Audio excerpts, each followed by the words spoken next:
Olá pessoal, tudo bem? Este é o segundo vídeo da nossa série de vídeos onde eu introduzo a vocês como executar um projeto elétrico dentro da plataforma BIM.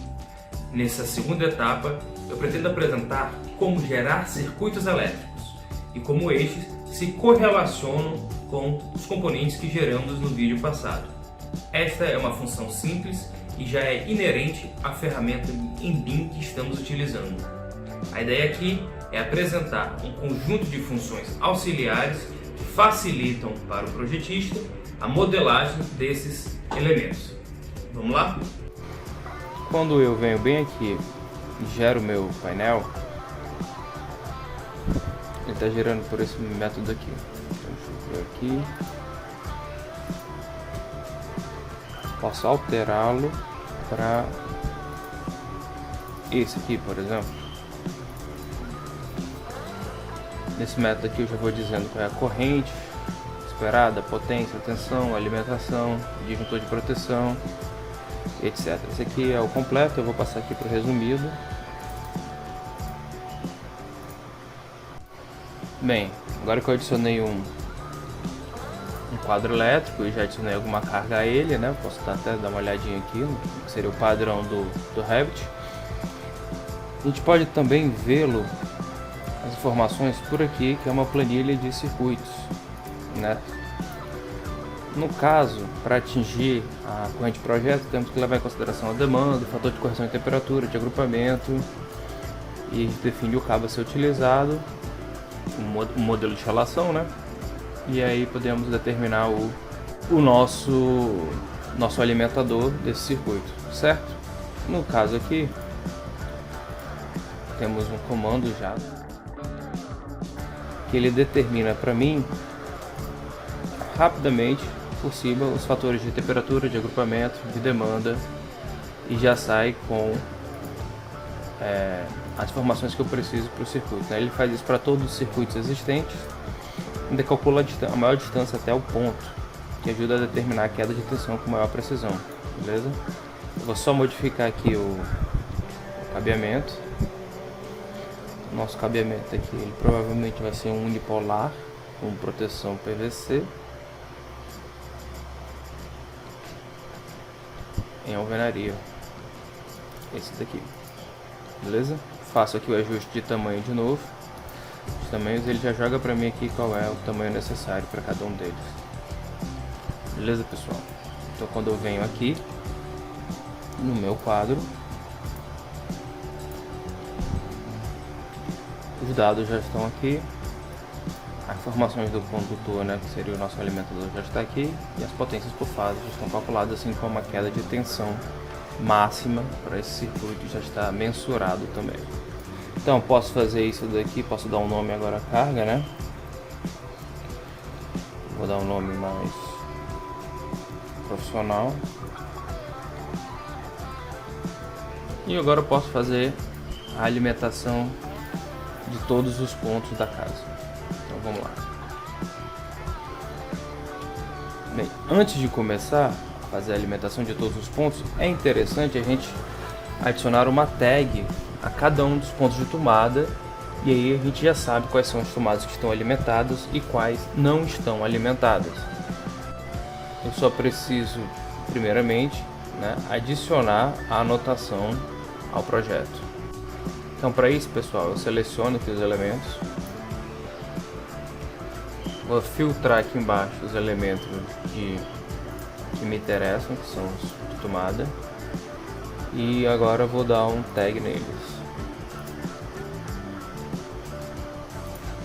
Vou colocar aqui uma distânciazinha, que é para poder separar. E agora eu posso selecionar todos esses elementos aqui, ó. São todas as tags, e retirar esse leader. Leader é uma linha que indica a posição entre a tag e o próprio elemento de tomada, né? Então por que eu selecionei todos os elementos ao invés de mandá-lo adicionar em todos os elementos da vista? É para evitar que ele gere as tags, né, para os elementos que estão internos, né? Então gerei uma poluição maior e só me interessam os elementos que eu acabei de adicionar. Então vocês veem aqui, por exemplo, que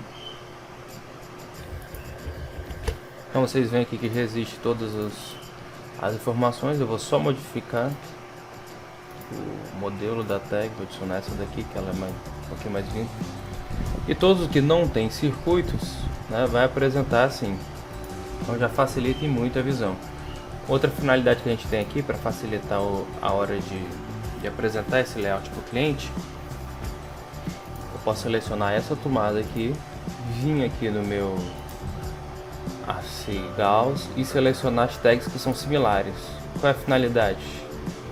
A finalidade é que eu só vou precisar deslocar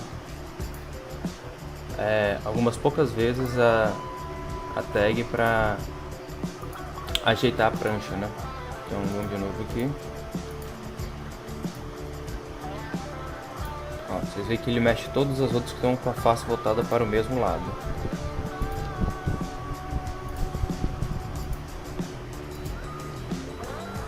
Então esses outros eu vou fazendo depois porque eu preciso primeiro adicionar a tomada. Então, por exemplo, esse aqui é os tomadas do quarto.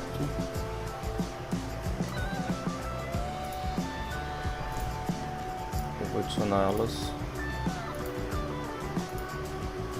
Vou criar um circuito com elas. Então, por padrão, ele já joga lá no nosso quadro novo, certo? E já modifica aqui as tags pra gente. Então a gente já sabe que essas tomadas também estão dentro de um circuito.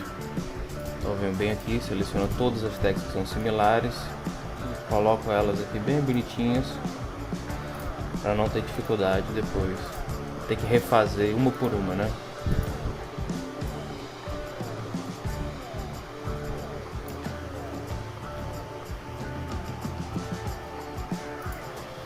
Beleza? Lembrando que eu posso ir gerando aqui e depois organizar no quadro, quando eu vou fazer o balanço de carga, a localização de cada uma dessas tomadas, né? Então é interessante que a gente coloque os chuveiros elétricos próximos, as tomadas de iluminação próximas, circuitos de iluminação próximos, etc. Então vou fazer isso para todas as tomadas e a gente volta já já.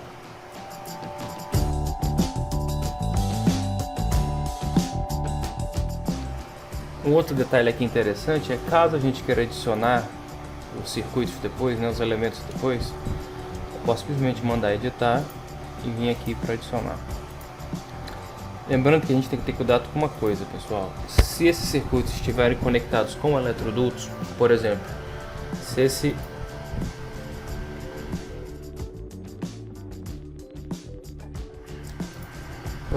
esse ponto aqui estivesse conectado com esse daqui, ao adicionar esse elemento, o Revit automaticamente conectaria esse elemento. Eu não concordo com esse tipo de solução, mas ela é intrínseca ao Revit. Então é por isso que nesse instante do projeto, antes de desenhar os eletrodutos, que eu faço a criação dos circuitos. Assim facilita e evita erros.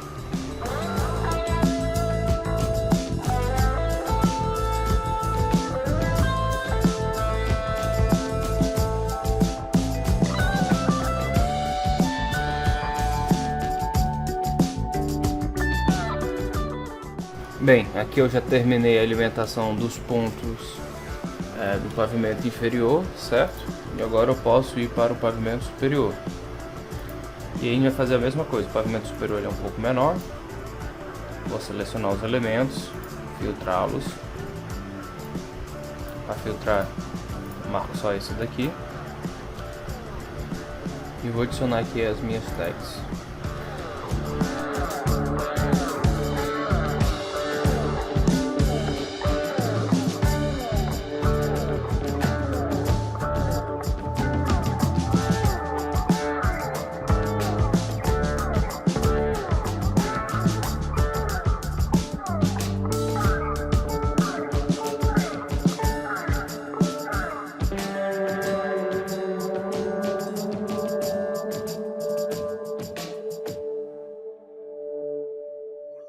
Bem, pessoal, terminei aqui os pontos do pavimento superior e do pavimento inferior e agora eu posso dar uma organizada no nosso quadro, né?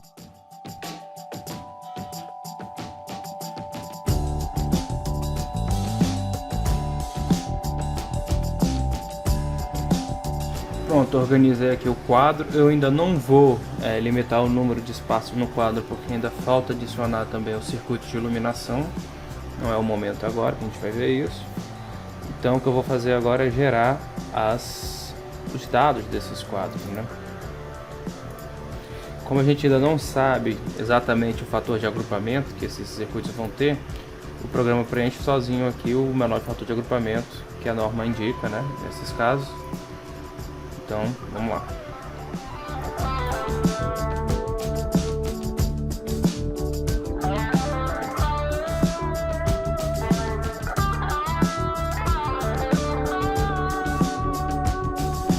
Bem, pessoal, então a gente já alocou aqui os dados, as informações. Por exemplo, aqui a gente tem um chuveiro elétrico, né, de um disjuntor de 40 amperes. Então, isso por causa do fator de agrupamento. Então, são esse tipo de detalhe que o cara que tem mais sensibilidade vai ter que ver depois. É um disjuntor que está um pouco robusto demais, até pode sair um pouco caro. Nesses casos, seria interessante talvez os eletrodutos dedicados para esse tipo de elemento e evitar um fator de agrupamento tão grande, beleza? Então, esse tipo de detalhes são as soluções que o engenheiro vai procurar, né? Não é porque a gente tem aqui processos rápidos de execução do BIM que a gente vai se limitar a isso. Então é importante ver também como o comprimento máximo já foi calculado, certo? Lembrando que lá na frente, quando desenhar os encaminhamentos, isso aqui vai ser atualizado. Então a gente vai ter aí uns dados mais precisos.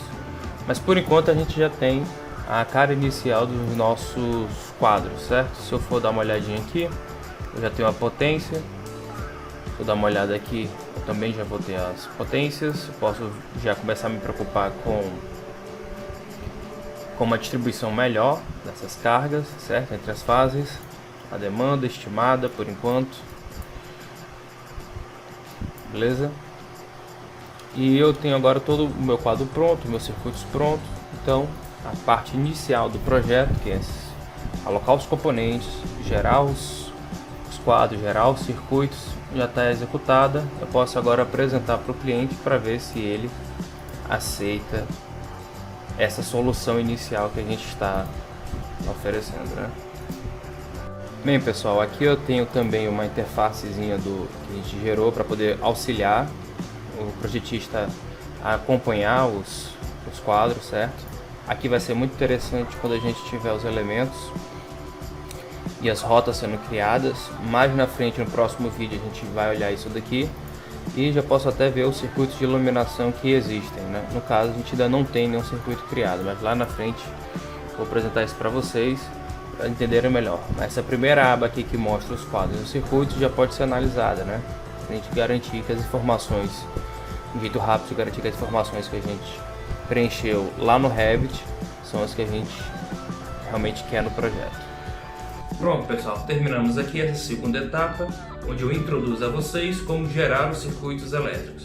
No próximo vídeo, eu vou apresentar como modelar os eletrodutos. E esta já é uma funcionalidade onde a ferramenta que estamos utilizando falha. A ideia aqui é apresentar um conjunto de funções que facilitem ao projetista a modelagem desses elementos e que correlacione as informações intrínsecas a eles aos circuitos que estamos utilizando, tá certo? Então, obrigado pela atenção e até a próxima.